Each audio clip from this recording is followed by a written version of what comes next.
Hi, and you're very welcome back to episode 9 of the League of Ireland podcast here on finalwhistle.ie. And I'm joined by Alan Keane, who is a former League of Ireland player, but this week he's gained a bit more of notoriety for not showing up for work because he had his other commitments taken precedence this week. And of course, what I'm talking about, you'll probably read it in some of the papers this week. But on Saturday night, he was due to be commentating with the local radio station down here in the Northwest, Ocean FM, and bailed on poor Jessica Farry, who was left to hold the fort all on her own. But because of his other duties, his day job as a firefighter down in Sligo, and he got called away to a bit of a fire situation down there, which obviously it's been a busy weekend for Alan. It was one of many call-outs over the weekend, but this one got you a bit more attention maybe than you've had for the other day jobs in the past. Yeah, most definitely. I feel awful sorry for poor Jessica, because we were just chatting beforehand and going through the team sheets, and I was chatting to Liam Coyle, who was doing the radio for Derry, and I'm looking forward to the game and stuff like that. And then Jessica just went off she went down for something, and I heard the sirens going, and someone turned around and says, "Oh, I hear sirens. You could be gone." I say, "Oh no, I'll take a chance anyway." And literally 10 minutes before kickoff, I just seen Jessica walking back, and I was sprinting. I said, "I'll ring you if I can make it back." And I was just gone out the gate, and I was gone. And I ended up being out all night. So I left poor Jessica on her Todd, and by all accounts, she done well. It's never easy, I rang her afterwards and apologized, and she said I stood her up. But consummate professional, though. She's always on her A game. So great to see that opportunity to do it on her own and not have you dragging her down. But unfortunately, you're going to drag us down this week. Yeah, I got a few messages though as well. Thank God you got called out. Well, I think we found the replacement if Ocean River stuck again, because Joey Ndo made his debut on WatchLOI, and well, it was almost a spiritual experience listening to the commentary coming from him with Adrian Eames on WatchLOI over the weekend. Divided opinion. Some very, very impressed with his interesting take on commentary. Others not so impressed with it. Did you get a chance to listen back to any of his almost orgasmic commentary at times? I was going to say, he took the words out of my mouth. I knew when it was announced that Joey was going to be doing WatchLOI, I said he's going to be either trending on Twitter or something afterwards, because he just loves the game, the man. And he doesn't care about the tackles or anything like that. If he sees a good touch, a good flick, the love of the game, the way it should be played, he'll do it. And I had to laugh when I heard some of them, and I'd say Adrian Eames was in stitches laughing beside him. Or it's either that or he didn't know what to do. Yeah, you could almost feel like the slight uncomfortableness of Adrian kind of coming through at times. But it was, do you know what? I loved it. I thought it was absolute box office. And if any game he's ever doing commentary for again, I'm so watching it. I just thought I really enjoyed him. Just the whole experience was pretty good on Saturday night, even if the football wasn't fantastic at times. We'll talk about that a little bit later on. Now, we've an action-packed show today. We've got your namesake, Alan Kelly, in this instance, former LOI referee, now, of course, MLS referee. He's going to be joining us to talk about his life in the States over the last 8 years or so since he made that move to the professional game in the US. We'll talk about maybe some of the experiences he's had both in the US and in recent months been able to watch and follow the league from afar because of services like WatchLOI and LOI TV. We'll be talking to him about all of that. And we'll also be joined by the Dundalk captain, Chris Shields. Plenty of talk about what's been going on in Dundalk over the last couple of weeks. We've had a bit of it on here. Some might say even John Gill's interview may have put a bit of pressure and resulted in a couple of tunes. We might take a bit of credit for that, Keno, but I think it was probably headed that way anyway, if the truth be told. We're going to hear from Chris Shields about maybe the players aspect of what's going on over the last couple of weeks and months in Oriel Park. More on that to come later in the program. But first, let's take a look at the double round of games over the last 7 days, and it's been absolutely hectic. Let's fly through Tuesday night's games, the first round of midweek games in the league so far. Full slate of fixtures, 5 games in the Premier Division, starting in Head in the Game Park. Drogheda United and Sligo Rovers, they left it late, but Danny Mandrew, some header from him, 6-7 minutes into injury time. Yeah, and I back this as a draw because I fancy Drogheda to, as I said all throughout this, that Tim has been playing really well. But that's what champions do. They find ways to win. And to be fair, Shamrock Rovers haven't even got out of second gear yet at all this year, I don't think. And they've been getting so many late goals. And you look back at the great Man United teams, they called it Fergie time. You know, Shamrock Rovers have been leaving it late now for the last couple of games. And, you know, they look at, by all accounts, they probably deserve to win, they said. But it was a great header back stick by Mandrew and a great ball by Dylan Watts. Yeah, Pats and Waterford did a battle at Richmond Park, and it was the opposite effect. It was an early goal, second minute from Dara Burns, one of their promising youngsters, has come through from the underage ranks, and he buried it from long range, past Paul Martin in the Waterford goal, 1-0. They managed to hold on.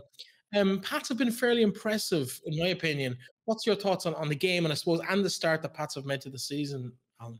Yeah, look at Pats last year. By all accounts, they had a poor season by their standards. They're always known as a top, you know, the top half team, and Stephen has them playing very, very well. And we had him on the show, and he spoke about, you know, the terms of how the managing side of it. And I think he's got the team that he really, really wants, and he has assembled league winners along with a few other good young players. And look, they've been playing fantastic football.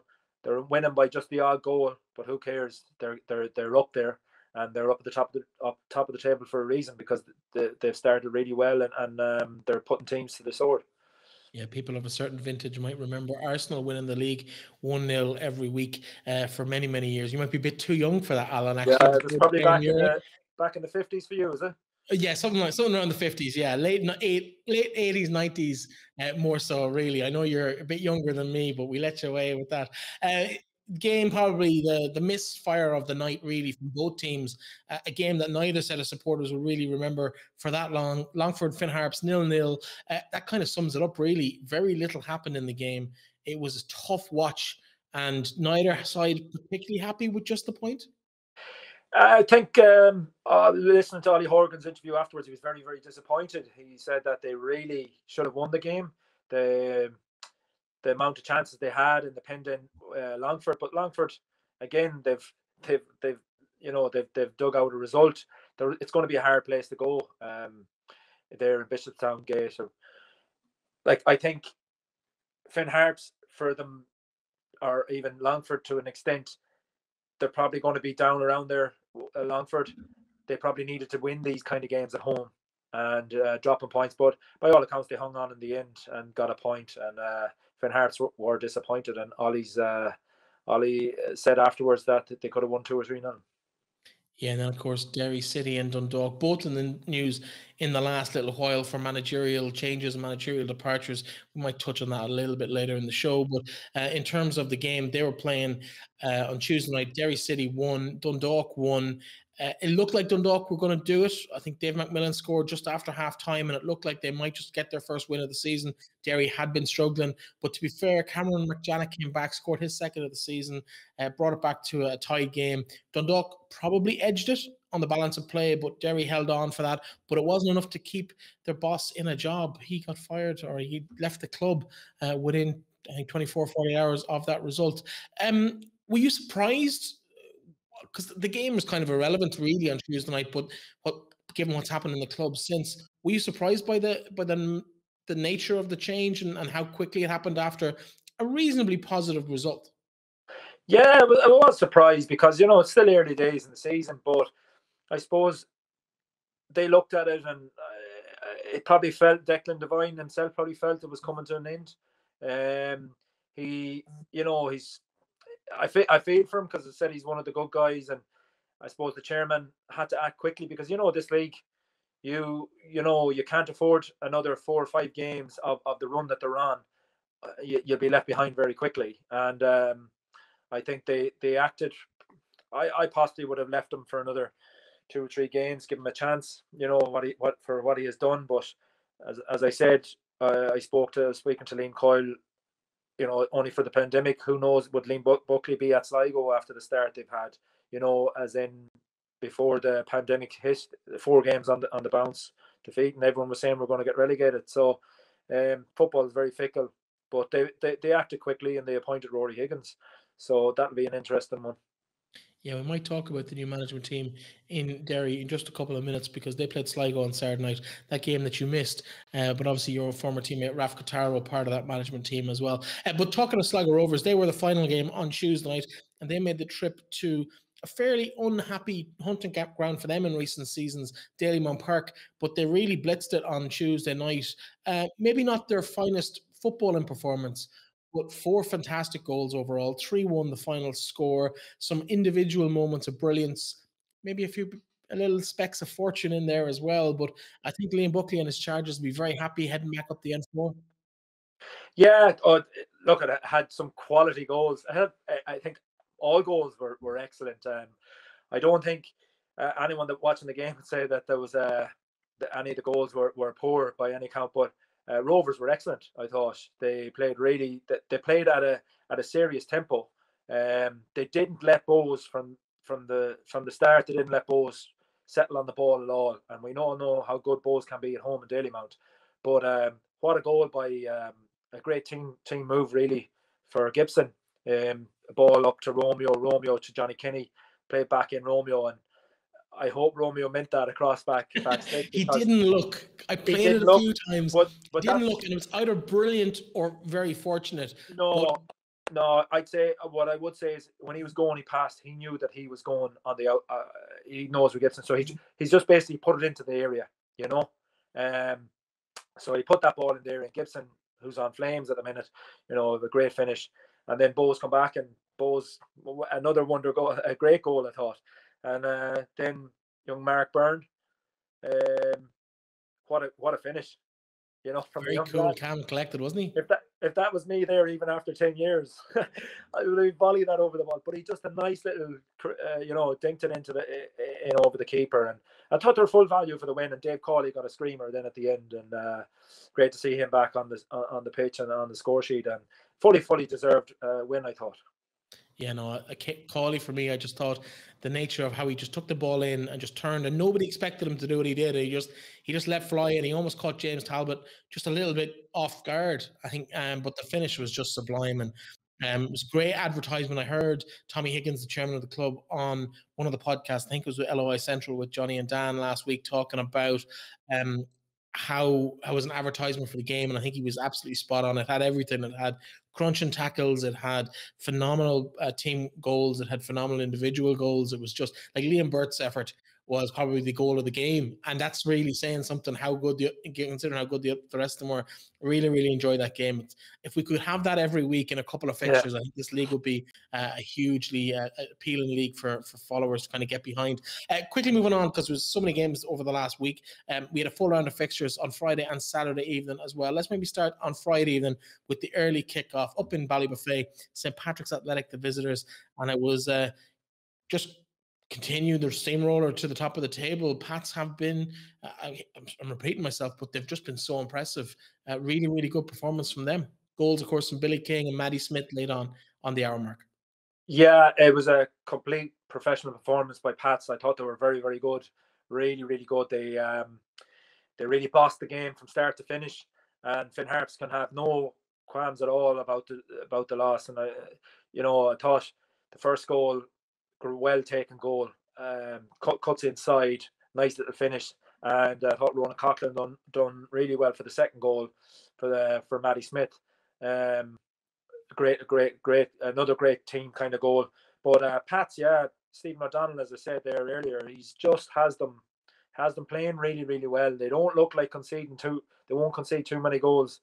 You have Paddy Barrett back there, you have John Mountney, Chris Forrester looks like he's coming into form, and that they've gone up to Ballybuffet and they played without Robbie Benson as well, so he's to come back into the fold. But I thought overall it was a fantastic performance by them, and very professional display. Yeah, I was very impressed as well by Alfie Lewis.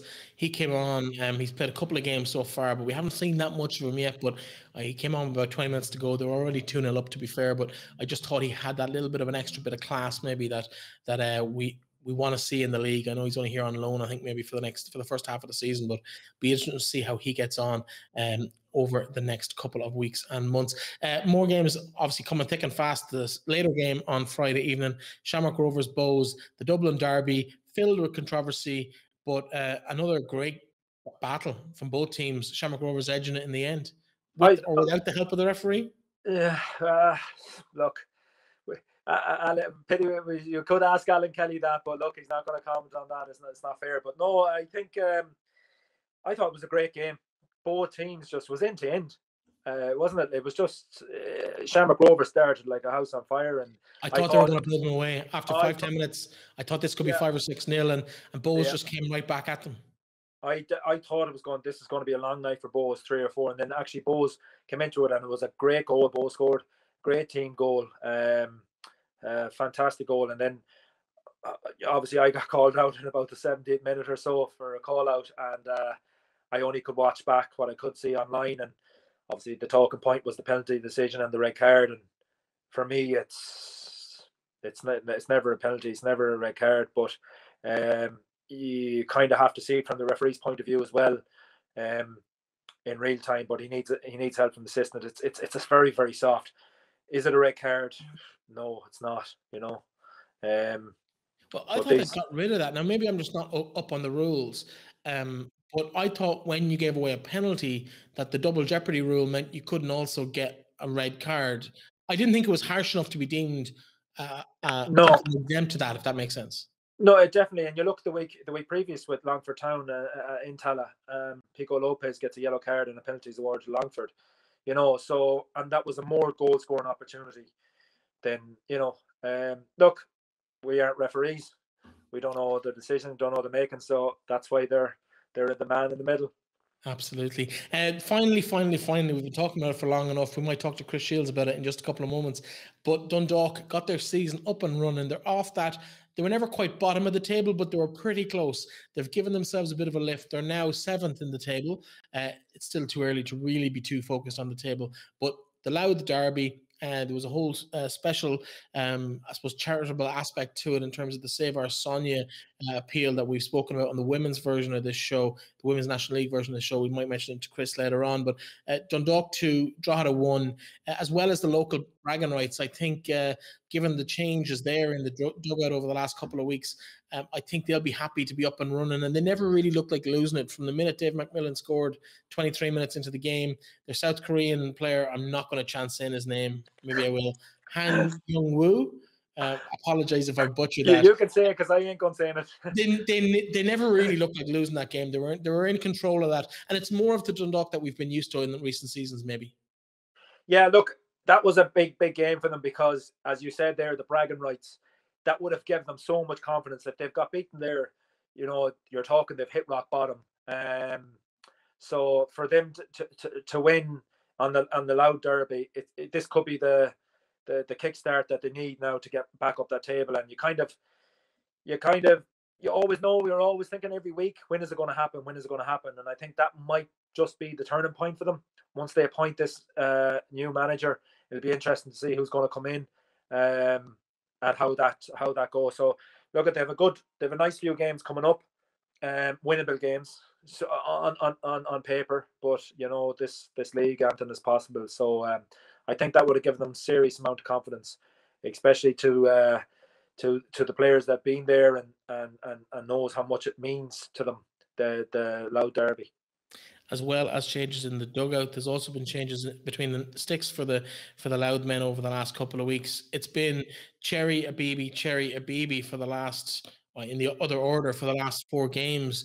It just seems to be fairly undecided in terms of who's their number 1 goalkeeper at the moment, and it's been a huge talking point. As a fullback yourself, how important is it for you to have confidence in the player behind you in goals for your team? Oh, it's massively important. You can actually sense it every time the ball goes into the box. If you're a bit hesitant as a keeper, as defenders, you start panicking a little bit that you don't want it to go into the box, try and stop crosses, trying everything. But you need someone talking to you. And I just thought that maybe the goal against Derry, it's avoidable, isn't it? Like, he's come out to punch it. And look at Peter Cherry's a very experienced keeper. He's been there before, and he's more than capable. What a number, number 2 he's in it, or he can be a number 1. Who knows? But I think he'll probably make that number 1 position himself his own in the next couple of weeks. But it's so important, even the organisation of players in front of you, the talking of the players. But look, again, new manager coming in, he might have his own preferences. Some of them, defenders mightn't be there. Some of the midfielders, who knows? Who knows what formation he'll go with? That's down to them. But they need to settle on the team very, very quick. Yeah, of course, 2 other games played over the weekend as well on Saturday evening in the Premier Division. Sligo Rovers 0, Derry City 1. The return of Raff Cretaro to the Showgrounds as number 2 to Rory Higgins in Derry.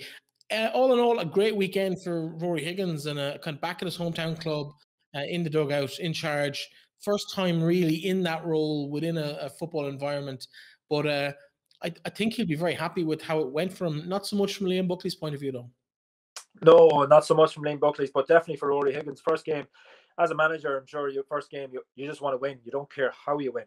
You don't care what the performance is like. You just want to get the win to breed confidence, to tell your team this is what we're trying to do. And look, a manager comes in, he loses the first couple of games. It's like, whoa, how do I get out of this? But for me, the appointment of Rory Higgins, I've heard a lot about him from the lads at Dundalk. Said he absolutely loves the game. He reads the game. He's been the opposition analysis for, I don't know what, last 4 or 5 years for various teams, and obviously the Irish international side. So it'll be interesting to see how he does get on as management. The only thing I would have is, I would have thought he would have brought in probably an experienced, like a bit like Stephen O'Donnell bringing in Alan Matthews, someone that has that managerial experience to help him, because he has brought in Raff, and Raff is the League of Ireland legend, as we all know, and it'll be interesting to see with the 2 lads that that don't have that managerial experience and don't really have that long coaching experience, if you know what I mean. Rory was obviously in with Vinny and stuff for a short period of time, so I thought he might have, but look, that's Rory is long enough in the game, and as I said, we go back to the game on Saturday night. They got the penalty, they got the win. That's all they need, and he'll be looking to kick on from there. Yeah, I'm not going to lie. I heard Rory Higgins. I couldn't but hear Rory Higgins one night. I think Sligo beat them down in the Showgrounds 2 seasons ago when we were all able to go to games, and leaving the Showgrounds, you had to walk behind the back of the dressing room. And even though the windows were closed, you could hear every single word that Rory Higgins was saying. And I think he's well able to take control of a dressing room. I don't think he'll have any problems in terms of his stature within the game. Moving on to Waterford and Longford, last Premier Division game of the weekend. Waterford capitalising on a mistake at the back from Longford, but a cool, calm, collected finish from Prince and early enough in the game, first 10 minutes, and Longford never really looked like getting back into it. They just didn't have that cutting edge to kind of create that chance that would bring them back level. It's beginning to look, after a bright start, it's beginning to look like Longford could be in a little bit of trouble in this division. Yeah, as you said, the honeymoon period is over for them now, and it's getting into the nitty gritty. But it was a good result for Waterford, considering the kind of media that they had during the week of whether their manager was gone, whether he's not gone, and then it was just crazy. But they'll be happy with that 1-0 win. Obviously, Dara Doyle would be really probably disappointed. It's probably a game he might have earmarked as a potential to get the 3 points, and it's important for the likes of Longford and Waterford to be, when they play each other or they play teams down that they feel is down around them, to pick up the 3 points. And unfortunately, Longford were on the losing side the last night, and Waterford, like, they surprised me. I've said that they will be down there this year, and I possibly thought they'd be down at the bottom, but they're pulling off some results, and the only thing that I feel let them down is the youth of them, that they won't be able to see out games, but they seen out the game all right the last night. They did a couple of yellow cards picked up for time wasting towards the end, but they'll get there. I think Waterford might just have enough about them this year, but it remains to be seen. They seem to have difficulty closing out those games, as we talked about. There was, of course, the full round of fixtures in the first division as well. We might just fly through these. Cove and Bray played out a 1-1 draw on Saturday evening, but Friday night at Lone Town, Wexford 3-0 to the home side there. At Lone, Adrian Carby be delighted with that season so far. Cabo 1, Shelburne 3. Galway United 2, UCD 2. Probably unlucky there from a UCD point of view that Galway kind of kept coming back at them. They'll be disappointed with that, but I think it was a great way for Galway to nick a point and maybe rebuild a bit of confidence down there in Eamon Dacey Park. It seems to be kind of lacking a little bit in certain weeks over the last performances over the last couple of weeks. And then the Munster Derby, Treaty versus Cork, 2-1 to Treaty. They'll be delighted at that. Local derby, beating Cork. It's been a great start, particularly for Athlone and Treaty, who, as Limerick and Athlone over recent years, have struggled at that level. So it's great to see the two teams doing so well this season. What have been your takeouts of those games, but also the first division so far? Yeah, it's been the first division is so unpredictable. Like Athlone, who would have said at this stage already that Athlone would be top, but they're absolutely flying it. Treaty, I thought it'd be a slow start to the season.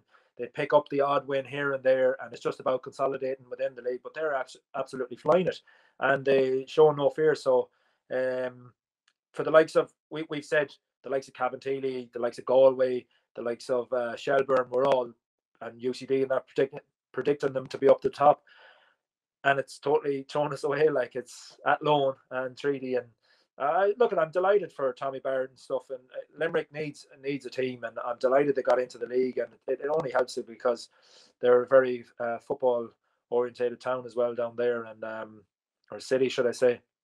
But as we speak about Athlone, Adrian Carberry, he spoke to him here in the first show, he had ambitions to go and win the league, and they're flying it. But the test will be now when they play the bigger teams, the so-called bigger teams down there. But it's a very, very interesting league and a very, very competitive one this year, and it's one that we will definitely keep a close eye on. I think it's interesting because I think if we're honest with ourselves, when Adrian said that to us 8 weeks ago now as we're recording this, we didn't really believe he'd actually go win the league. No. And I don't think he really did either, if the truth be told. But confidence. It's been impressive, and to see it bear out in results. And Tommy talked about being competitive as well, that he wasn't just there to make up numbers or to be a member of the league, that he wanted to win every game he could, and that's coming true in results as well. So it's great to kind of see when managers come out and are very confident about where they want to go and where they want to take a squad, to see that squad respond to that is it's great to see. That's the fixtures of the weekend. Now we have two fantastic guests. We're probably going to run a little bit late because we've got so much to get through over the course of the next 45 minutes or so that's left in the show. First, we're going to start with a little look inside the camp at Oriel Park. We're going to talk to Chris Shields, their captain, and of course their talisman over the last 9 seasons up there in Dundalk.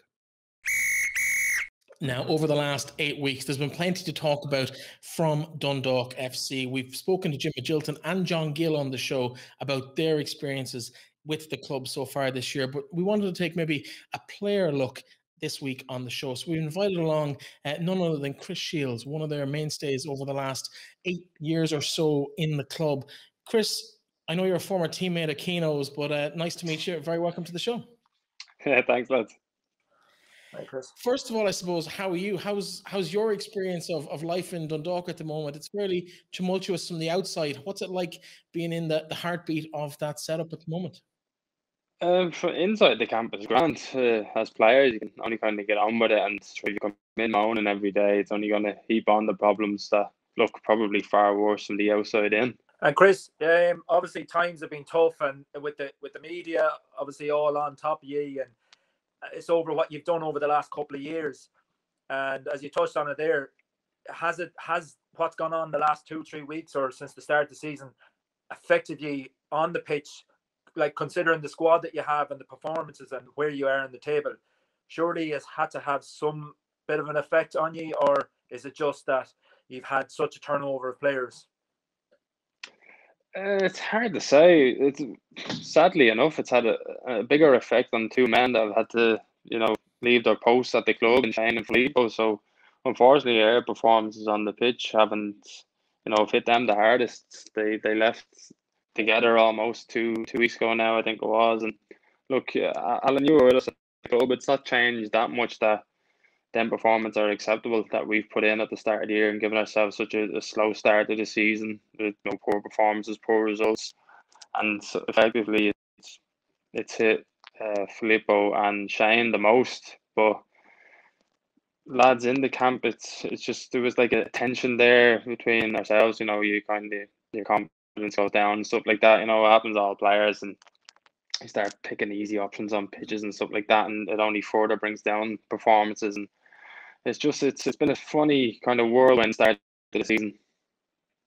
How important were those 3 points at the weekend against Drogheda? It was huge.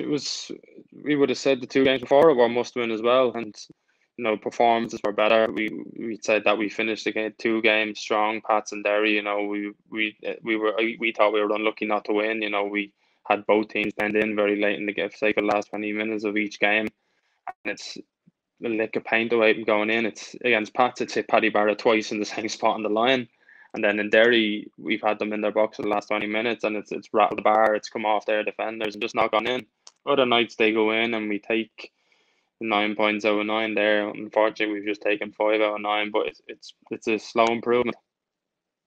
Yeah, you find that when you're down there, as said on one of the shows here, one week is 2015, we were down there with a good squad, and you have to make your own luck. And sometimes I've watched you in a lot of games this year, and you had the teams on the rack, but you just couldn't. It just wouldn't go in for you. It was like everything was crumbling around you.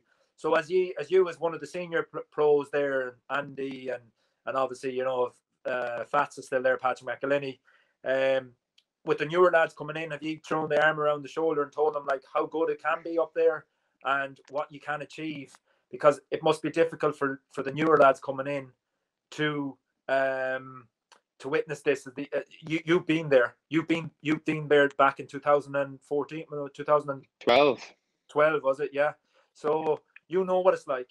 Have you given them advice? You and the senior lads, obviously. With the newer lads.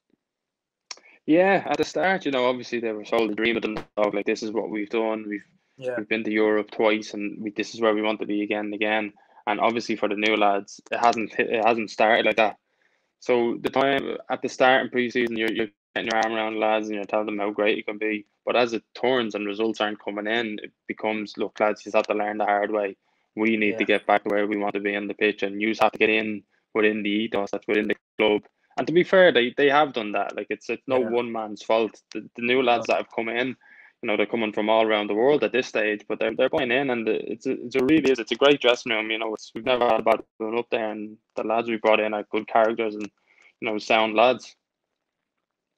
In terms of languages, there's a fair few floating around the dressing room up there now. How's your South Korean or your Lithuanian? Have you picked up any words at all? Have you heard the Dundalk accent? I think that's probably I think the boys struggle with that one the most. That and between that and Jim's accent when he's going 100 mile an hour, there's a few heads being scratched in the meeting room at the start of the day. But no, a lot of they all have very good English now. That is the one saving grace. There's no one there that's kind of really lost in it. They all have good English, and we may have to talk a bit slower with lads here and there for instructions and that. But no, they've come into the group grand, and there is a good communication at least, which was a bit of a worry going in. Who's impressed you the most coming in? Because there's a lot of new faces, and maybe fans across the league who aren't Dundalk fans might have only seen once. They might have seen their opportunity to get it when they've played their team.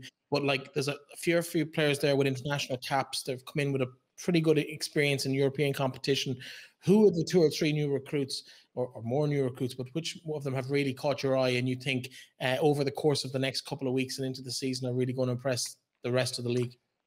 I think Wilfred had a good debut on Saturday. I think he made his presence felt. He was very calm and very assured on the ball. Sam Stanton's had a good start to the year. He has experience in the SPL. He played I think a season in America, but you can tell he's a quality player. But probably maybe Rivas would probably be the standout at the minute. Even when he went away with Latvia in the last window, he had a great result away in Turkey and was heavily involved in the comeback, and was no surprise to us seeing him do what he did over there, because he's just a lad who's come in. He's a brilliant worker.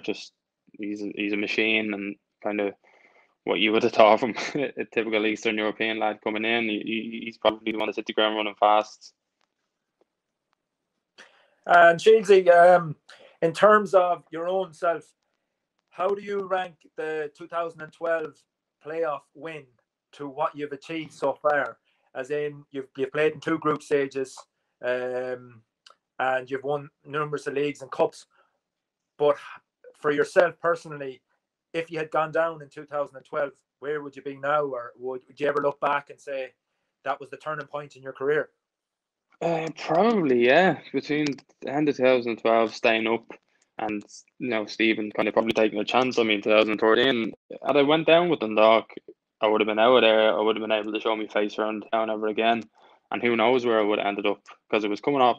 You've seen players before think they're all right. They come off the back of a bad season, maybe float around the first division and can easily drop out to face Irish football. Like, that could have easily been me and most of the team. Bar a few of us that stayed with the club and one or two moved on to do different things, but not many are still knocking about. And that it could have been easily just another face that played in the league for a few years and drifted away. Yeah, that's important, because it was a massive turning point for, I think, yourself and Mounts were the only two left in there at the end, or now Mounts has deserted you. So you're how do you, for yourself, now being the main centre deep midfielder, probably the best that the club has ever had, how do you find that? Like, and Dundalk have a serious history as it is, but for yourself, I think you started off, were you always centre midfielder? Were you centre back, or you? Because I remember at Bray you were all over the place as well, weren't you? Exactly. Under Bray, I was tall, fit, gangly. Eddie would play me anywhere. He'd play me off the right for staying power, say, or play me in the middle, or if I needed to go a couple of centre half, and Pat Devlin had me playing up front just to win flick-ons at one stage. So then when I went to Dundalk, it was the same in 2012. Mostly a centre midfielder, but as it started to get a bit tougher towards the end of the year, dropping centre half, it's just another big lad. And then Stephen actually signed me as a centre half. That's why I wear number 5. He signed me as a centre half, but I had a disaster there at the start of 2013. And then I eventually got to step in midfield and just started to kind of home in on my own position. And every week, just it starts to get more and more of what you do, and nailing down position from then on was that it, and that was me right in there. Yeah, no, I asked you about the kind of the new recruits that have come in from abroad and that have impressed you, but I really want to talk a little bit about Ryan O'Kane, because he really impressed me, primarily in a couple of warm-up games pre-season, but he's done reasonably well for you. As a 17-year-old, it must be exciting to see that kind of talent coming from the local underage ranks. Yeah, brilliant, because of the success we've had, it was very, very hard for an under-19s player or the likes of an age group like that to kind of break through, because we were looking for lads who can come in from the start. You're well able to play the starting 11, and there might not be room to phase in. But Ryan came in at the start of pre-season, and he would be everything like a player like myself would hate. He's fast, he's small, low centre of gravity, he's quick feet. And thankfully, he's not big-headed. He's very quiet in the dressing room. He's very level-minded. When we come in from the training ground, we're getting showered and getting food. He's getting school uniform on. He's heading back to school. So it's funny to see that, and he just gets on with it. And he's good. He's learning the game. He's played 1 or 2 games, got a few minutes here and there, but you can tell he's not arrogant going in. Oh, I should be playing. You can tell he's learning the game and enjoying the game time when he gets it. And in terms for the season ahead, obviously you still have to appoint a new manager and stuff, and look, that's left to the board. Are you just going to take it one game at a time now, or are you setting yourselves a target that you need to get into the top 4, or you just need to get back to basics and win a few games? Yeah, you've been there, Keane, said in 2015. I'm sure you are the same. You just have to start taking every game as it comes, because if you keep looking too far and you fall on a little hurdle, it looks bigger than it is. So if you take every game as it comes, you can only do what you can that week and just focus. And now we've kickstarted with 2 good performances against Derry and Pats, and finally got a win on Saturday, and it's just about building on that now. Yeah, you've Waterford this weekend down in the RSC. They've been struggling this season as well. They've been playing well, but just not getting the results. More or less the same as yourselves. But that and the game the following week against Longford will be seen from the outside. At least there's been 2 fairly winnable games, and it'll push you a little bit closer to those European places at the top of the table. What's, I suppose you've been victims of your own success in terms of the last number of years and the standards that you've set for yourself, first under Steve and then Vinny and Filippo, and over the last couple of years. How much of that weighs on your mind when you go out to play, in terms of where you've come from over the last 5 or 6 years versus maybe the start that you've made this season? I suppose you can't really let it get you down, but in the back of your mind, you're thinking, look, I am better than what I'm doing here. You have to have these standards that you set for yourself, so you want to get back to there. So you can't be just feeling sorry for yourselves and maybe taking like safe options in games and doing things you don't normally do just because things aren't going as well. So it is about setting the standards that we have within the group. There's still a small core of that's there, that what we've done over the years, that have to kind of drive that into the new lads, and just kind of everyone have the same mindset going into the next few games. And look, we can go on a run here and really kickstart the season. And Shieldsy, like, how do you find with the no fans? Like, it must be. I feel so sorry for the players. Like, it must be so difficult playing without any fans. It must be like a preseason game the whole time. So that must be hard as well to try and get yourself up for games, because yourself walking out there in Dundalk and the shed is full and everything. That they do actually lift you on that bit. Like, do you find that difficult as a player or players in general? Yeah, it's just a factor that you miss. Like I'm saying, we've had teams penned in, Pats there last week in Oriel. That the extra boost that the crowd give you, the roar of the last 10, it might be the 1 extra % that you need, that the ball flukes its way in or some silly stuff like that. But other than that, it's something you miss. But sadly, it's something you've kind of got used to over the past year and nearly now. Even in Europe, it's when we played in Europe in last season, it was that's when you kind of missed it most, because of the fans. They're missing it because it's a rare occasion. But little things like knowing your family aren't there, especially like the cup final and the Arsenal games and stuff like that your family, you would have loved to have your family at. You didn't get the chance to do that, so it was just kind of sad in that sense. But it's kind of just become something you're kind of used to. Please God, they're back in as soon as they can be. Yeah, I suppose one other aspect of the community in Dundalk over the last week or so, or even 2 weeks, that's kind of come to light, is Sonia Hoy and the health issue that she's having at the moment. And I know the two clubs, Drogheda and Dundalk, got behind her. Of course, she's a former FAI Cup winning goal scorer as well with Dundalk back in, I think it was 2005, I'm going to say 2005 or 2006, 2005. And she's obviously gone through her own health issues, and there's been phenomenal fundraising and support for her. How important is it for people like that who've served the club so well over the years to be looked after by the club and continue to keep that community feel? As much as we've heard talk about it not being there at the moment, it's really been very visible through that whole campaign over the last couple of weeks. Yeah, it was absolutely brilliant to see the two clubs together. It is a derby in the same county, but you see the two clubs pulling together, and the money they pulled in was absolutely phenomenal. So it was I'm sure, like, speaking from behalf of Dundalk, we thank everyone, because it was so generous, and the pace it gathered within the space of a few days. You're watching the GoFundMe go up and up and up, and that's what's special about League of Ireland fans and League of Ireland communities, especially in one town teams like Dundalk, like Sligo. There is a special tight knit community. Now they give out to each other like what you see on social media. They don't argue with each other, but when something like that happens, and it's crunch time and any sort of help or financial aid is needed, the town really comes together so well, and it was really great to see. Yeah, it's been great to see. I had the pleasure of working with Sonia on teams back around that time in the mid-noughties, and she was a great personality to have in the dressing room, and fantastic to see the support she's getting at a time when her and her family need that. So if anyone isn't aware of that, check it out. Just Google Save Our Sonia and you'll find out where you can make a donation or where you can find out more information. And there's a couple of different ventures going on over the next couple of weeks. Chris, it's been an absolute pleasure having you on the show. 5-time league champion, of course, with Dundalk, played in Europa League twice. It's been great to kind of catch up with you and hear about maybe the inside track of what's going on in Dundalk, and brush away all the rumours and innuendos that I'm flying around about the club over the last couple of months. It's great to kind of get the actual real story on what's going on in the club. So thank you so much for joining us. It's been a pleasure, and hopefully we'll chat to you again soon. No worries, thank you. And Chris, congrats on your recent arrival. Yes. And we better mention that. We didn't actually talk about that, of course. Again, are you?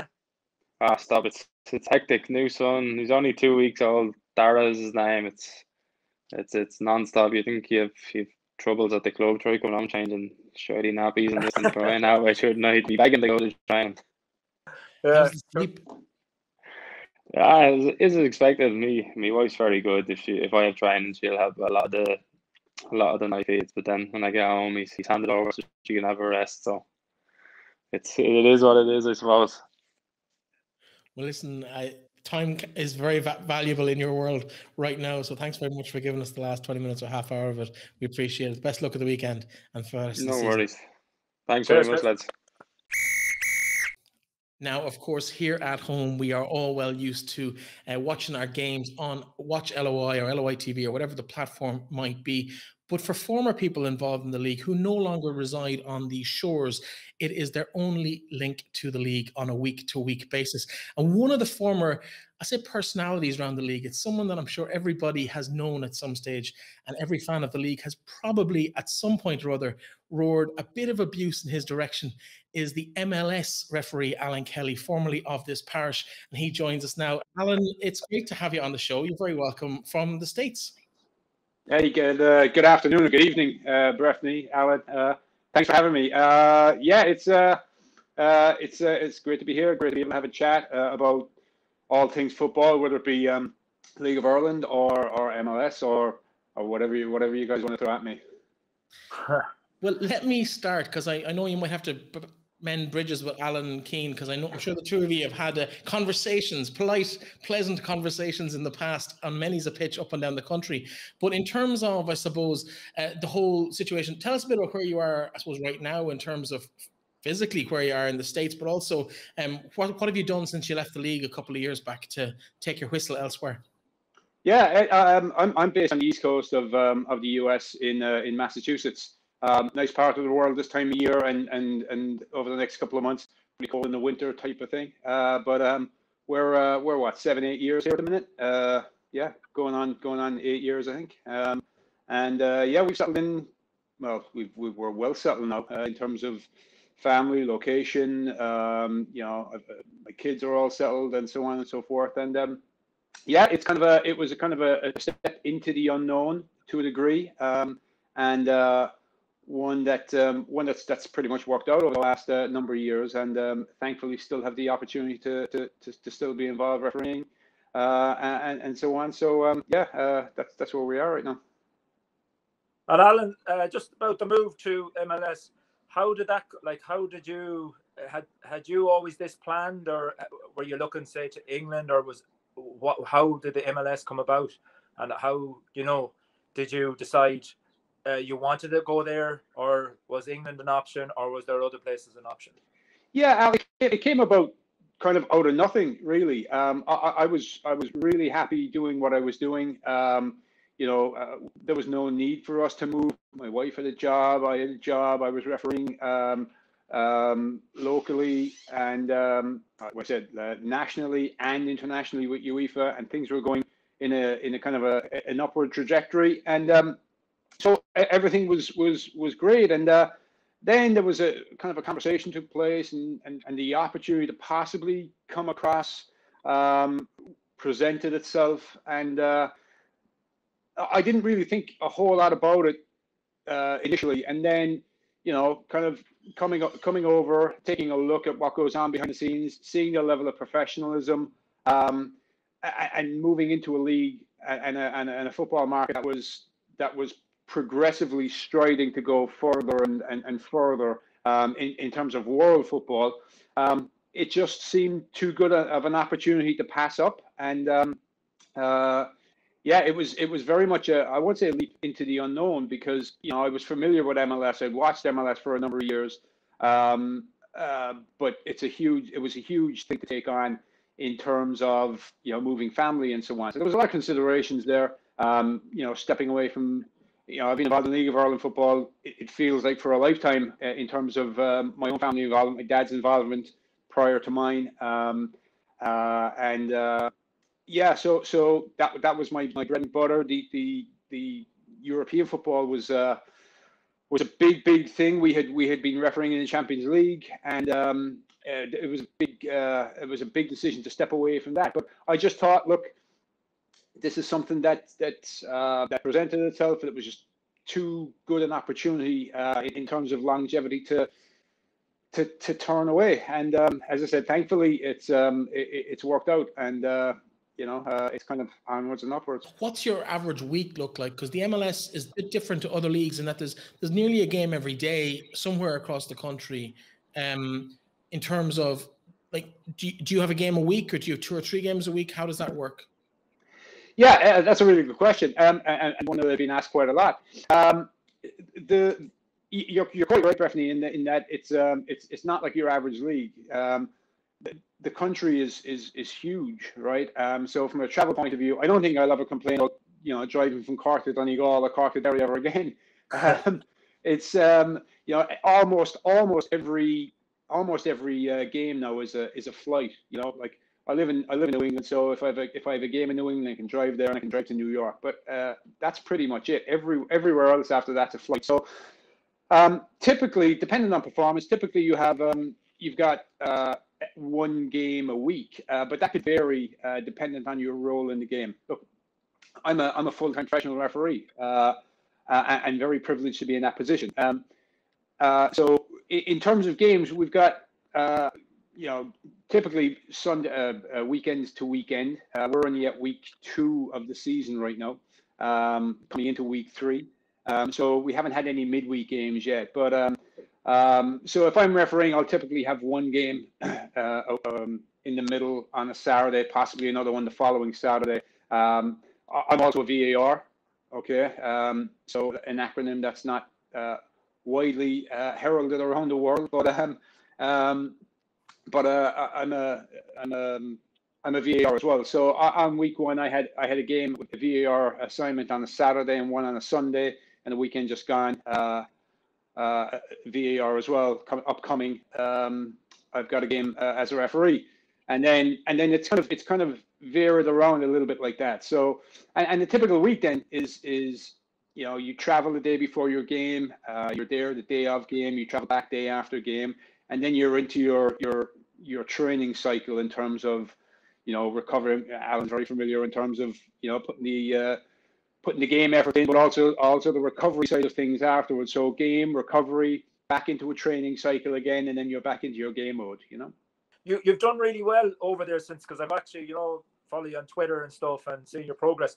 Would I be right in saying that you got 3 years in a row you got referee of the year in the MLS? Or not look, the referee of the year thing is more of a consequence. That's not something any referee goes out to win or achieve or anything like that. But you're right in terms of I've been chosen to as the referee of the year in MLS 3 years. Is that the fans and is it the players that vote that, isn't it? It's players, coaches, and media. Coaches. Yeah, players, coaches, and media. Great. So yeah, look, it's not something that any referee goes to win. Yeah. It's you'd like to think it's based on what you've done during the season, and the players, coaches, and media respect your work ethic and your decision making and so on and so forth. So yeah, that's what that's based around. In terms of, I suppose, coverage of the league here at home and your ability to keep up with that, you must be delighted to see the progress that's been made in the last 12 or 15 months with WatchLOI and now LOI TV, to be able to watch, whether it's Cork City or anyone else you're kind of following the adventures of this season.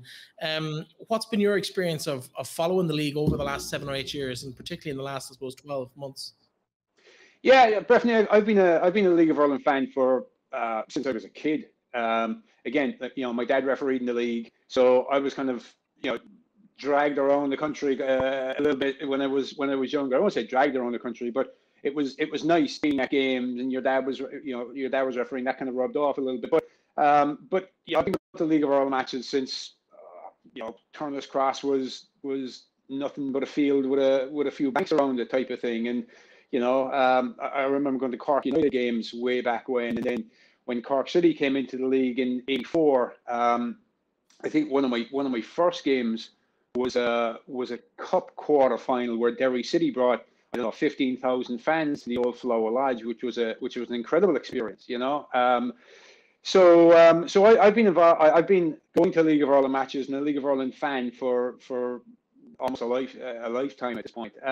So yeah, it was great. The last couple of last 2 seasons as such, look, COVID doing what it's done to the world has given me a more of an opportunity watch the League of Ireland games because of the WatchLOI service and the LOI TV service. WatchLOI last year and LOI TV and WatchLOI this year. So my typical Friday, whether I'm traveling, especially the last couple of weeks where I wasn't traveling before our season kicked off, I got a laptop going, I had an iPad going, you know, so there was a Premier Division on one screen, there was a First Division game on another screen, just for a lot of reasons. One, just to watch the games and so on. You know, from a refereeing point of view, I'm always interested to see how my colleagues back home are doing it. My brother still referees in the league, so you know, I when the opportunity is there, I'll sit down and take a look at his games. But not just that, just you know, I like watching how guys are getting on. We got a couple of decent referees in terms of the guys that have come through and broken into Europe over the last couple of years in Rob Hennessy and Rob Harvey, you know. So I've always been interested in their progress, but just seeing some younger referees come through behind those guys in the First Division. First Division this year is a bigger attraction, just simply because, you know, it's not because Cork are there or I'm from Cork and all that kind of stuff, but that's one reason to look at the games. But you know, you've got big clubs in the First Division. The competition there seems to be a lot more open than it's been the last couple of years. You know, with the likes of Galway, Shells, Athlone doing really well this year. You know, Bray, UCD. You know, so it'll be a competitive division there. But yeah, the ability to watch games over the last 12 months, especially over the last 12 months, has been pretty much a weekly thing during the season where possible. And Al, you said you look at your colleagues and you see how the progress is going. So I'm going to speak from kind of a player's perspective. I find in the last year or two, there's just so many yellow cards, needless yellow cards handed out between managers, players, and the standard of refereeing is not as good as it has been. Now, say for referees, do you be given a certain, at the start of the season, do you be given certain new rules that have come in that you have to yellow card a player this and yellow card a player that? And another one is on the same question. I find that referees now are a little bit more not communicating with the players at all. You can't talk. Say for instance, with me and you, I used to have a pop with you and you tell me, here, get the feck back there or whatever, you know, and I respected that. You know, I could talk to you, and if I did overstep the line, then fair enough. But I find nowadays in the league, and I spoke to a lot of players, that they find you can't even open your mouth to the referees or it's a yellow card. Do you think that's standards, or are they told to do that? Al, I'm not going to talk in terms of you know, the standards or individuals or any individual decisions or anything like that. What I will say, first of all, in terms of yourself and myself, way back when, you know, I saw a lot of raw talent in a lot of raw potential in you as a referee. You refereed some of my best games, you know.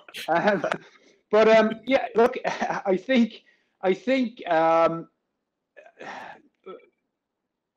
like you said there, the last year or two, there's needless yellow cards. But if you go back through the history of football, you'll have that argument between players, right? Look, between players and officials, should I say? Sorry. One of the big things for me is that I just think that there's and maybe you can attest to this as a player, but I think that there's a lack of education in the players, lack of education in terms of the laws of the game. You know, like you know, you referenced it there as rules. You know, some people keep saying, you know, they don't know the rules, we don't know the rules, and so on. But I think a lot of players and coaches are just not aware of the laws of the game, right? Without wanting to get into the specifics of the laws of the game. But there are some yearly updates in the laws of the game, some yearly tweaks that come from IFAB. Some have been good for the game, some, you know, not necessarily so good for the game, and there's been lots of tweaks. So as referees, we've got to tweak our refereeing ability or our understanding of what the laws mean every year. But from a player and coach's point of view, I don't think that you guys are are made necessarily made aware of those changes. Now, I could be completely wrong with that. And look, there'll always be a difference of opinion when it comes to the key match incidents between players and officials. And in the heat of the moment, in the heat of the game, we've all been there. There's been emotional outbursts, emotional reactions and things. More often than not, players will say, like it used to be a case. You'll watch that Monday night, Alan. The next time you'll see us, you'll be saying sorry for that. And if that was the case, you'd have a lot of referees that would say, you know what, I did have a look at that, and maybe you were right. You never get that from a player point of view. So. This isn't about the ref's always right or the player's always right type of thing. Yeah. I think from a community, you're dead right in terms of communication. Communication is a skill; it's an art. Some people are comfortable with it, some people are not. And me as a referee, I was more than happy, more than comfortable to talk to players, refer to players by their first names, and so on and so forth. You don't always have that. I coach young referees, and I'm a big advocate of communication on the field of play. I think that's half the battle. As a referee, having the ability to hold your hand up and say, you know what, I might have got that wrong. Or from a player's point of view, you could say something to me. I could react to you. As a referee, you've just said it. We had that little bit of back and forth, not just with you, with other players, where a player would say something in the heat of the moment, a referee would respond in the heat of the moment. And then when the dust settles, the next opportunity, you kind of saddle up alongside each other and you go, sorry about that. Yeah, sorry about that type of thing. And there was a mutual respect from that point of view. I think, I think that's always been the case. You have referees, that are comfortable, and they would appear to be the ones that players can get on with a little bit better. Yeah. And then you have referees that just aren't comfortable talking to players, or aren't comfortable communicating, and then you got to look at how the player communicates with the referee. A lot of it will be in your face, kind of shouting type of thing, and if that's the case, I don't think a player or a coach can expect proper dialogue back from the referee, if that makes sense. Yeah, and then say, for instance, you're coming up to a big game and you have had players, and do you know your certain players that they're going to give me a bit of grief? I'm all right with this fella. Have you, gone up to big games as referees? Within the league, you would have seen the players over and over, probably loads of times throughout the season. Do you have certain players, then you go, better watch him today? He's given a lot of stick the last couple of times, or is it just a blank canvas? It's just a big Alan Keane across the top of the list. Right? Yeah, look, there's a misconception among players that referees just have it out for them. Look, I can speak from my own point of view and people that I've worked with. Like, every game is a new game. The most important decision in every game is the next decision type of thing. You don't have time as a referee to be saying who's, whether it's this player or that player. Of course, you know which players will question you a little bit more. Of course, you'll know which players that you can build a good communicative rapport with on the field of play. Of course, the players that are going to be the first in to question every one of your decisions type of thing. That just comes with the refereeing teams and players over and over again. You just come to know players. Nobody is prejudged. No player is prejudged. No club is prejudged. No coach is prejudged. Believe me when I say that. There's so much, from a refereeing point of view, you're just so focused on what's in front of you on the field. You want to get the decisions right. Like, you want to get every decision right. Unfortunately, we as referees, we don't get every decision right. But what we do want to get right are the big game-changing decisions, the key decisions. They're the real. That's the real bread and butter in terms of what players will expect, what fans will expect. And I think you look at it. I think when you look at the key match decisions, I think players build a trust in the referee, based on his or her ability to get the key match decisions right, and the communication side of it as well. And I think that's an important point. In terms, Alan, I suppose, of the 7 or 8 seasons you've had now in the States, the league over there has grown considerably in the last decade or so, aligned with your own time in the competition. What do you feel maybe the League of Ireland could learn from, I suppose, your experience or other players who've gone over there, the likes of Richie Ryan, even Romeo Parks has been there and come back, and there's plenty of other players with with serious experience. Dan Casey's gone to Sacramento this year. I think they're USL rather than MLS. But what would be the main takeaways you would be given maybe now if you were asked by the FAI, what have you learned both in refereeing and in the general league from your American experience? Well, that's such a wide-ranging question that there are lots of answers to, I suppose. I suppose, look, if you put it into context, you've got MLS and you've got League of Ireland. You've got MLS, which its goal is to be one of the top leagues in the world within a certain period of time, and it's chalk and cheese really when it comes to it. From a financial point of view, there's huge financial support and financial backing for MLS. Look, I don't even know what a franchise costs now. Even the word franchise, will be frowned upon back home. But I think it's like something like 200 million to start a club. So that just gives you an idea in terms of what kind of the finances that you're talking about. They market themselves really, really well. They really do market MLS across the board. Their TV structure here has grown year on year. Look, I'm 8 years in the league, and I've seen in terms of the on-field product. I've seen huge strides made year on year, and that doesn't happen by chance.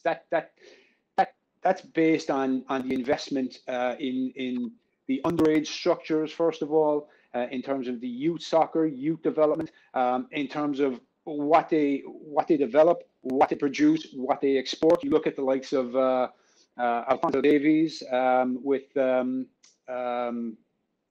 Munich. Alphonso Davies at Bayern Munich. Brendan Aronson, who's just gone to Red Bull Salzburg, is a fantastic player, really, really good player. Selling for millions and millions of dollars. There's tons of different stuff in terms of how they market the league and so on. The finance is huge. It really, really is. And that it's an easy one to point to and say, well, the League of Ireland doesn't have a whole lot of money. Look, that's a given. But it's in terms of the League of Ireland, you have so much goodwill. You have so many people that work for their clubs on a voluntary basis. It's very community based, very parochial, like that. One of the biggest challenge for the League of Ireland is the fact like that in England you've got the Premier League, the biggest league in the world, arguably, and you've got fans that will support the teams across there rather than a local team. MLS doesn't have that to a degree. Like fans will support their local soccer team from an MLS point of view, or a USL point of view, or an NWSL point of view. So their audience is there. They'll watch Premier League on TV and stuff, but in terms of putting bums on seats in stadiums, which is what it's all about, MLS doesn't have a rival league competing with it like that, where the League of Ireland absolutely does. I was going to say something else. From a refereeing point of view, again, the amount of resources that are available to us, and that's based on finance. Not that the Football Association of Ireland didn't invest in refereeing structures. They did. I was a product of the FAI School of Excellence for Young Referees back in '98. A lot of officials came through that. So the FAI have invested for sure. They've had to cut their cloth accordingly. From an educational point, from a refereeing educational point of view, we get together as a group every 2 weeks. Before COVID, it was in person. We would travel in person to our camps. We would sit down for 2.5 days. There'll be a fitness element to that, and then there would be a laws of the game educational element to that, video analysis, and so on and so forth in terms of decisions, whether they're right, wrong, if they were wrong, what we could have done differently, and so on and so forth. That's not available in the League of Ireland. When I say not available, not with that regularity. I do think the way that we educate referees at home is not what it should be, and I say that with the greatest of respect to the people running the panel at the moment.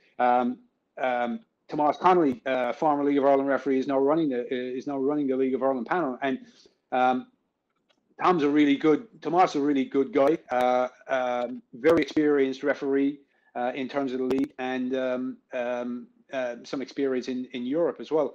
And Tom has, I think he has taken that on over the last 12 months or so.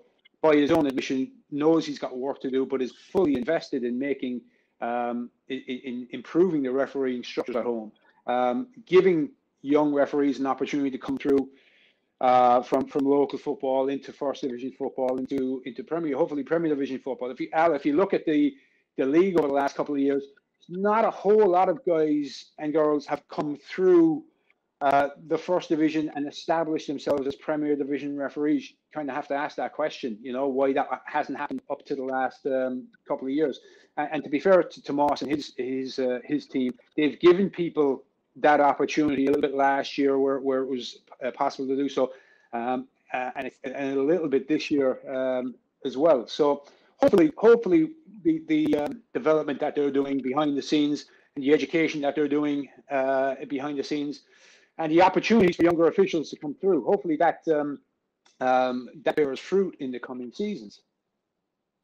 Well, listen, Alan, totally engrossed in that conversation. We've run so far over time, it's unbelievable. But thank you so much for giving us the last 25 minutes or so of your time to bring us up to speed on what you've been up to since you left the league 6, 7, 8 years ago now, and all your exploits stateside. It's great to hear from you and great to keep in touch. Thanks very much for joining us. Bertie, thanks for having me. Al, good to talk to you. Good to see you. Hope you're doing well. Best of luck for the rest of the year. Cheers. Thanks a lot. Take care. Well, Alan, two individuals within the league that you've had plenty of confrontations with over the years. Your thoughts on those two interviews? I found them fascinating. I thought the point of view that Alan brought from looking from the outside in is hugely important. And also from Chris, maybe that not everything is what it seems to be. Now, of course, you got to take that with a pinch of salt. He's on the payroll in Dundalk, and he can't really talk probably as openly as he might like to about the situation up there. But he seems fairly positive about the whole situation up there from a player's point of view. Oh, yeah, definitely. And I look at Shields, he's a very honest individual, and he's honest on the pitch and stuff. And I don't think if it wasn't all what it was in the dressing room, I don't think he'd be afraid to say it. And look, it was a great interview, and it was just, look at it. We spoke to him about how I suppose 2012 has changed him as a player and how he's gone on. And what really I enjoyed was talking to Alan Kelly, and I could have asked him so many more questions. And it's fascinating to hear his insight into the refereeing. And look, I had so much more to ask him, but we just didn't have the time. And sure, who knows, we might get him back on the show again sometime in the future. No, absolutely. We had to cut him for time, obviously, but it just seemed that there was so many other questions. Every time he opened his mouth, it just felt like there was another question there ready to pop in to kind of keep him talking. And huge insight on the game, and from maybe a different point of view than you'd hear on some of these shows. That's why we had him on this week. Thanks very much to Alan and to Chris for giving up their time. As a young dad, Chris, I'm sure, is getting pulled in all the directions at the moment. Plenty of games, of course, this weekend. On Friday night, we have Longford Town making the journey to Richmond Park, which is probably closer to most of the players than their home games. Drogheda United versus Sligo Rovers. Those two kick off at 5:45, so they're the early kickoffs on Friday night. Both games, of course, live, as are all the Premier Division games on WatchLOI.ie. 7:45 kickoffs, 3 games. Bohemians are in Dalymount Park against Derry City, while Waterford host Dundalk and Finn Harps play Shamrock Rovers. And of course, there's a full round of games on Monday, it being a bank holiday. The game's nice and spread out over the day. I really would like to see more of this through the rest of the season, because it's frustrating to have all these games condensed into one window on a Friday evening. For the most part, 7 games last Friday at 7:45 between the two divisions. You can only watch one at a time, really. Although I do try. I've got 5 screens, but you just won't get into any of them. Shamrock Rovers versus Waterford and Drogheda Bohemians, they both kick off at 2 p.m, while Longford Town and Dundalk and Sligo Rovers and St. Pat's, they both start at 5:45 And then finally, Derry City and Finn Harps, the real Northwest derby, right up there on the banks of the Foyle in the Brandywell on Monday evening, 7:45 kickoff. And that'll be a real Donegal versus Derry challenge up there. Both teams starting to pick up a bit of form. So it'll be interesting to see how that works with, obviously, Raff Cretaro finished up there for the last 2 seasons. He'll be welcoming his former teammates to the Brandywell. But again, Roy Higgins has started that little bit of a momentum going. Can they build on that again? Can Ollie stop the little bit of a rot that's set in over the last couple of weeks? Any of those games catch your fancy? Yeah, well, you obviously look at the derby. Yeah, is the big one. It'll be one that I want to be kind of looking at. But I think Pats and Sligo Rovers is going to be probably the pick of the night, because they're both informed teams, really, apart from Rovers blip there during the week. But the games are coming thick and fast, and I just find it's like a week is massive in football. You could lose 2 games and you can win 2 games. We're talking about Dundalk being down at the bottom. We're talking about Waterford. Waterford could go and win their 2 games, and next thing they're up in the European spots nearly. That's how mad this league is. So it's a big week for clubs, and it's going to be the use of their squad, I think. And some teams have haven't that much of a squad depth that they can dig into. You're talking to look at the likes of Dundalk and the Shamrock Rovers, and possibly Pats to an extent, have good squad depth, and that's going to be seen, I think, as really, really important over the next week.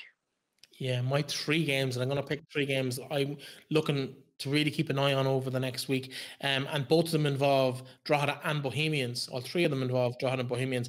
And that's Drogheda and Sligo. I think Sligo have probably overachieved a certain amount. I think they've picked up a couple of injuries. They're 1 or 2 cards away from suspensions. I think that's going to have an effect as we go through the next couple of weeks on what is a very tight squad. They've only really started bringing more players into the fold in the last week or so.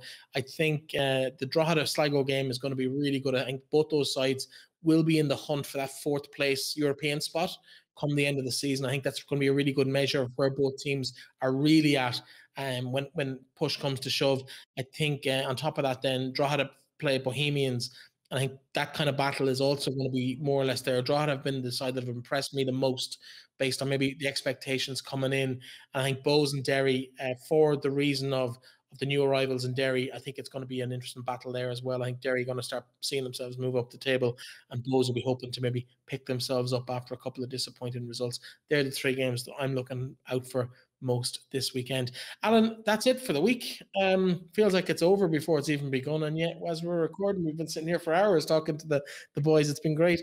Thank you very much for joining me. Have you got any work plans this week? You going to pick a cat out of a tree, or go save an old lady from some other thing, or what's the plan? No, the plan is just chill for the week now. I'm actually back in. I'm in station actually 2 days this week for course. So that's me. Then I'll chill out for the weekend and look at all these games and have a few beers, I think. Sure, what else is there to do? Nothing else. Can't Absolutely nothing except watch the League of Ireland. Don't forget, we do have full live commentary, text commentary on all these games on our website, finalwhistle.ie, when they're happening over the weekend. If you can't get to WatchLOI, or maybe you just can't afford the subscription, or you don't want to pay the subscription, but it's well worth it. Check it out. It's on our website if you can't get there. But also, we also have Facebook group, Twitter, Instagram. Check us out. Follow us on YouTube. Whether you're watching this or listening to it, we appreciate your ears for the hour or so. We're a little bit long today. Apologies for that. We do try and keep it to the hour. I'll have to give Alan a little slap. I'm talking Alan Kelly, because Alan Kelly was talking, but it was worth listening to. But thank you very much. We'll be back with you again next week. Talk to you then. Thanks, Alan. No worries.